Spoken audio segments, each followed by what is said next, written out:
বন্ধুরা বলো তো এইরকম শীতের শুরুতে এরকম শাক ভাজা দিয়ে চটকে চটকে ভাতটাকে একদম সবুজ করে মেখে নিয়ে খেতে তোমাদের কেমন লাগে? আমার তো বেশ লাগে। আর আমি কিন্তু এরকম শীতের সময় মাঝে মাঝেই এইরকম শাক ভাজা খেয়ে থাকি। আর আজকে ছিল এর মধ্যে নোটে শাক আর পালং শাক।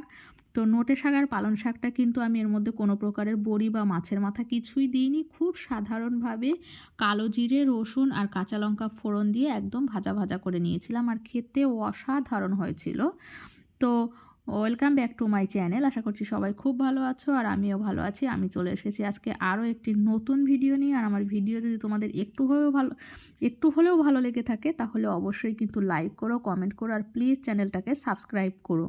তো দেখো, কথা বলতে বলতে আমার শাক দিয়ে খাওয়া হয়ে গেছে। এবার নেব চিংড়ি মাছটা।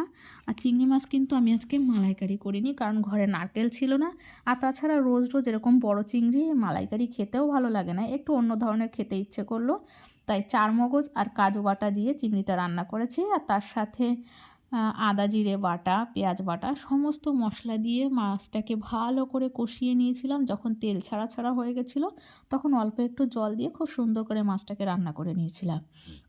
আর আজকে মাছের মধ্যে কিন্তু আমি বেশ কিছুটা পরিমাণে কিশমিশ দিয়েছিলাম। আর এইরকম তরকারির মধ্যে তোমরা বাড়িতে কিশমিশ দিয়ে রান্না করে দেখো, খাওয়ার সময় যখন প্রত্যেকটা গ্রাসে কিশমিশ পড়বে না, খেতে অসাধারণ লাগবে।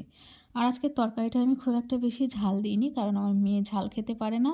আর আমার মেয়ে চিংড়ি মাছটা খুব ভালো খায়, তো ও যেহেতু খাবে সেই কারণে আমি বেশি ঝাল দিইনি। আর আমি কিন্তু দেখো এখানে মাত্র চিংড়ি মাছ নিয়ে বসেছি, বড় সাইজের হলেও।